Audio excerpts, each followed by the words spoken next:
how many of us were introduced to Robin Hood through the Disney movie?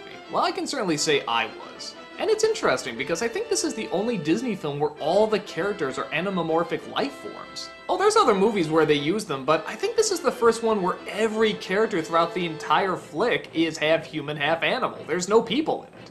I'm not sure why they decided to make this the only one, but it works okay. Having Robin Hood as a fox is a clever idea. Little John as this gigantic bear, that works out pretty well. And the others lend their way to a lot of creative jokes also.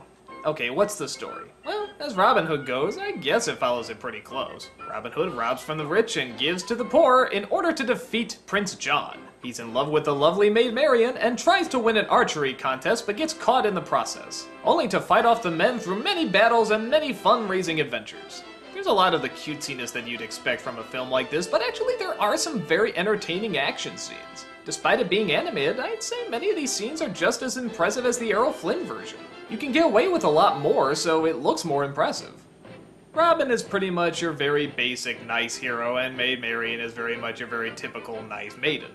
Just a nice little romance to soak up the kids' attention. They stay in their basic roles, and I guess that works out okay. Though have you ever noticed that Maid Marian just disappears in the last third until they get married? Couldn't they at least have a scene where he says goodbye to her before he goes off to adventure, or maybe she's helping out with the scheme, or maybe she's watching him as he's running away? I don't know. She had so many scenes before, why just cut her out of the third act? Well, anywho, the villain is Prince John, and he's a very fun comedic villain, especially when working off of his sidekick, Hiss. He's definitely a very femmy villain, and a lot of times that leads to a lot of very funny moments, including some great arguments with Hiss, which makes them look very much like a married couple. No. I knew it. I just knew this would happen. I tried to warn you, but no, you wouldn't listen. You just had to...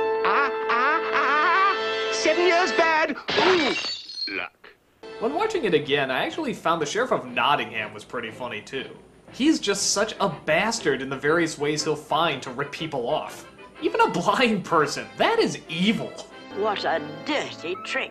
The climax is one of the best in Disney history. I know that's weird seeing how they're all cutesy animals, but it's a really suspenseful climax. The first half of it is done very much in silence. A lot of whispering, a lot of quiet music, a lot of sneaking around. And then once the cover is blown, it's just fast-paced action throughout the rest of it.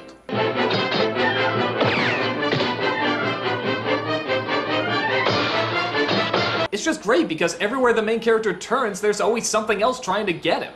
He just cannot get a break throughout this entire scene.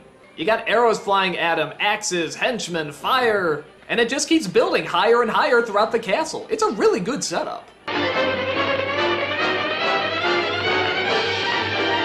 him! Overall, Robin Hood is a very good kids' adventure film. It's not great, and I don't know how many great things are really in it, but it is very entertaining. Some parts drag, but when it doesn't, it's a lot of fun. Kids will definitely love it, and my guess is some of the adults might find themselves getting sucked in as well.